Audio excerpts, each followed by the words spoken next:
Welcome back to Click Revision. In this video, we're going to continue to look at each of the main characters in An Inspector Calls, this time focusing on Mrs. Birling. We'll take a look at how J.B. Priestley describes her, her relationship with Eva Smith, and her behaviour and attitudes throughout the play.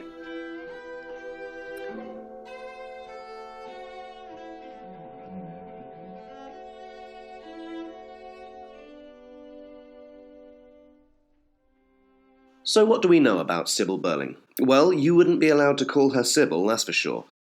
The stage directions at the start of An Inspector Calls describe her as about 50, a rather cold woman, and her husband's social superior. This doesn't seem much to go on, but it actually tells us rather a lot about the character. Firstly, she's about 50 years old, so she's slightly younger than Mr. Birling, who is described as being in his mid-50s. Secondly, she's described as cold, which tells us that she doesn't show much emotion, and is generally unenthusiastic towards other people.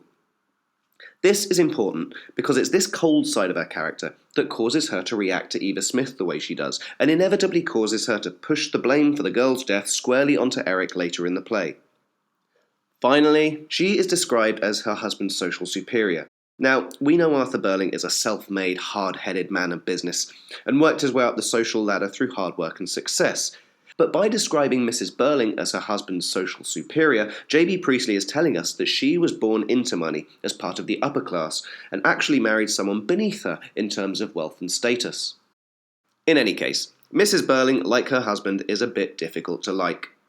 At various points in the play, she could be described as a snob, as callous or unsympathetic, or even obstinate, which means she's fixed in her opinion and will not listen to logic or reason. She also shows herself to be overconfident, and carries herself with a huge sense of entitlement. She uses the word impertinent to describe both the inspector and Eva Smith, and impertinent means that you're not giving someone the proper respect they deserve, so she's clearly got a very high opinion of herself. Like her husband, Mrs. Birling also believes that her wealth and social status should make her immune from judgment, particularly from people she considers beneath her socially. She also attempts to intimidate the inspector with Mr. Birling's importance to the community. She is far more judgmental than any other character, and openly assesses people unfavourably based on their class. Overall, she is totally the sort of person who would shout, "Don't you know who I am?" at, say, a traffic warden trying to give her a parking ticket. At the start of the play, Mrs. Birling is celebrating along with the rest of the Birlings, but hasn't taken a glass of port to toast along with the rest of the family. In fact, she needs persuading to do so, and only drinks on account of it being a special occasion. Straight away, this tells us that she's a bit uptight, and that she isn't someone who lets their hair down and relaxes very much. Indeed, Mrs. Birling is someone who is strongly guided by ideas of behaving correctly, and of acting in a way that fits your social status. And ladies, especially well-bred ladies in 1912, would not indulge in casual drinking, as it was seen as the sort of thing done by the poor, the badly educated, and people with weak morals or poor self-control. This side of Mrs. Birling's character, the idea that you should always behave as you're meant to, as society dictates you're supposed to, based on your background, is also evident in Mrs. Birling's attitude towards her servants at the start of the play. She orders Edna the maid around without saying please or thank you, telling her, "All right, Edna, I'll ring from the drawing room when we want coffee, probably in about half an hour." However, Edna calls Mrs. Birling Ma'am, which is clearly the way she addresses her mistress in general, and shows that their relationship is formal. There's an imbalance of power here, and clearly Mrs. Birling is the powerful figure, and Edna is entirely subservient to her. Mrs. Birling is so obsessed with so-called appropriate behaviour that she even criticises Mr. Birling for breaking the formal barrier between the family and the servants. Let's take a look at this exchange. Here, Mr. Birling is showing his middle-class roots by complimenting the chef, and Mrs. Birling is having none of it because that is just not how you behave. She reproachfully speaks to her husband, which means she disapproves of his behaviour, and reminds him that he is not supposed to compliment the servants. Bear in mind that these servants are people who work for the Birlings every day, and Mrs. Birling is far more concerned with looking proper than she is giving them any job satisfaction or boosting their self-esteem. They are simply there to serve her. Incidentally, this exchange also tells us quite a bit about how power works between Mr. and Mrs. Birling. She certainly isn't afraid of speaking to her husband as an equal. But generally, Mrs. Birling is someone who accepts her position in life, probably because she was born into a very privileged position, and that's an easy thing to accept. And this also extends to how she views herself as a woman. When Sheila half-jokingly points out that Gerald avoided her for a whole summer because he was busy at work, Mrs. Birling tells her, "Now, Sheila, don't tease him. When you're married, you'll realise that men with important work to do sometimes have to spend nearly all their time and energy on their business. You'll have to get used to that just as I had." We'll go into this quote in far more detail in a later video. But for now, let's just look at what it tells us about Mrs. Birling as a person. And there are 3 good points to be made here. Firstly, she makes a distinction between men with important work to do and women who just have to get used to that. So she clearly isn't concerned with equal rights for women, probably because as a member of the upper class, she's never been treated like a second-class citizen in the way a poorer woman might. Secondly, this quote shows us that Mrs. Birling has respect for Gerald, almost certainly because he comes from a wealthy, upstanding family, and she is making excuses for Gerald's behaviour.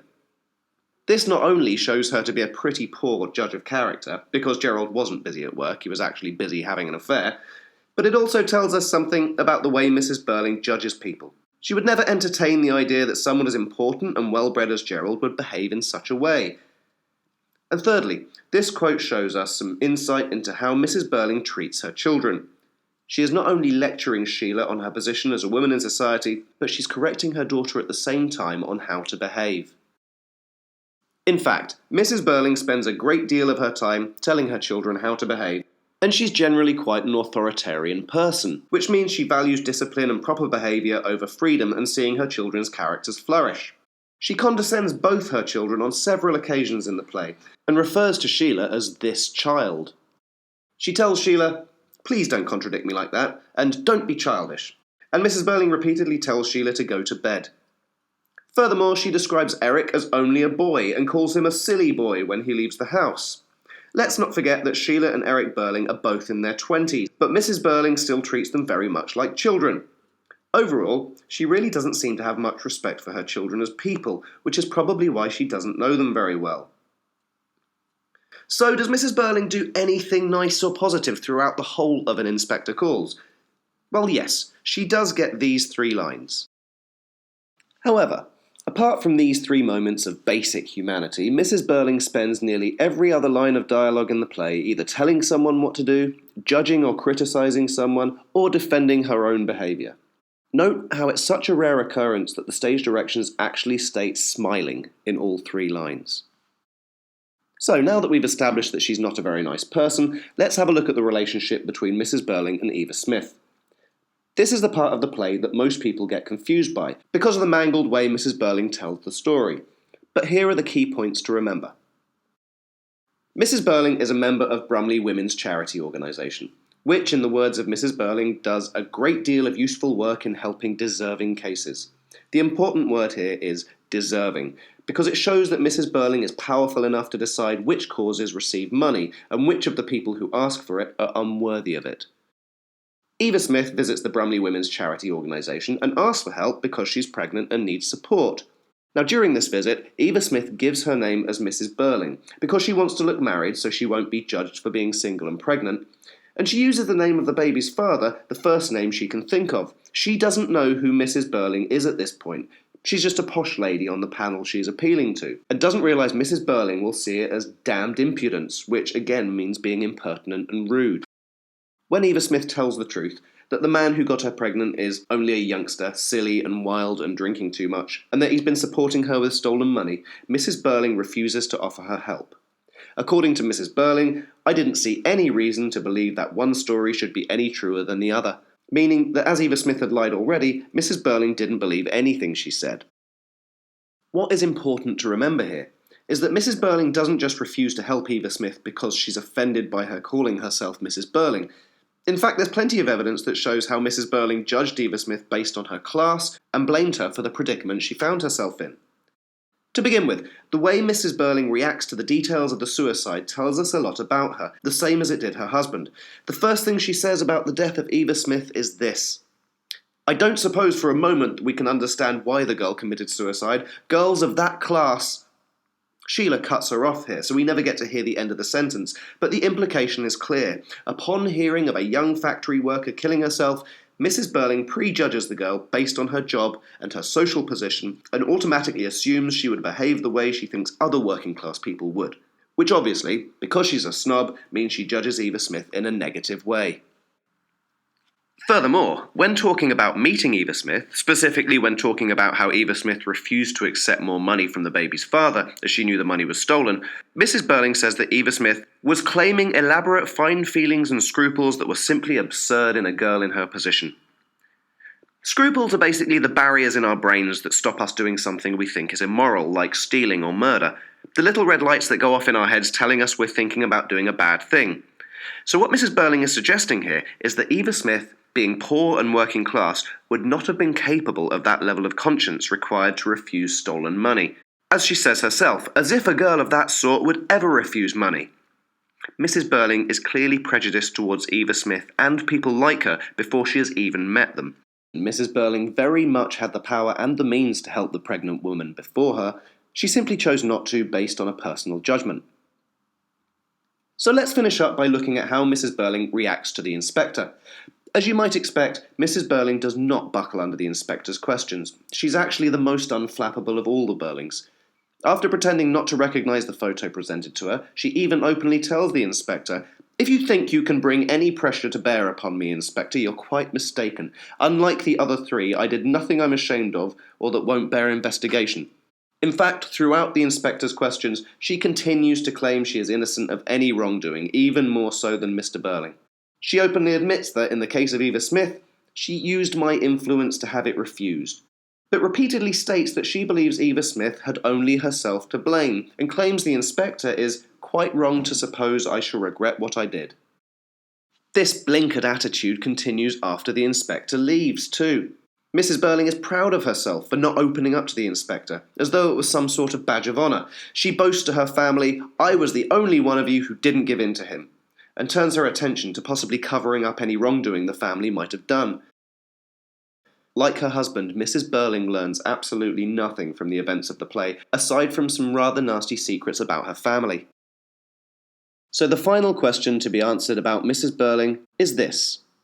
If Mrs. Birling is the last person from the Birling family to see Eva Smith alive, having met her only a couple of weeks before the action of the play, then why is her story told before Eric's? After all of the other flashbacks are told in chronological order. Well, the reason for this is formal, and we'll cover it more in the video on the structure of inspector calls. But J.B. Priestley makes a clear choice to have the inspector interrogate Mrs. Birling before Eric, because it's her absolute refusal to accept any responsibility for Eva Smith's death which causes her to push the blame onto Eric without realising she's doing it. She tells the inspector, "I'll tell you what I told her. Go and look for the father of the child. It's his responsibility." And, "I blame the young man who is the father of the child she was going to have. If, as she said, he didn't belong to her class and was some drunken young idler, then that's all the more reason why he shouldn't escape. He should be made an example of. If the girl's death is due to anybody, then it's due to him." Despite having such a high opinion of herself, or possibly entirely because of it, she plays into the inspector's hands better than anyone else in the play and condemns her own son in the process. Well, that's all on Mrs. Birling for now. Our next video will focus on Sheila Birling, but we'd recommend attempting to write a few sentences in answer to each of these questions before you move on. Question 1. What took place between Mrs. Birling and Eva Smith? Try to answer as clearly as possible and in chronological order. Question 2. Was Mrs. Birling right to refuse Eva Smith help? Try to back up your opinions with evidence from the text. Question 3. How would you describe Mrs. Birling? Choose 5 words you would use and write a sentence or two explaining why you think each description is appropriate.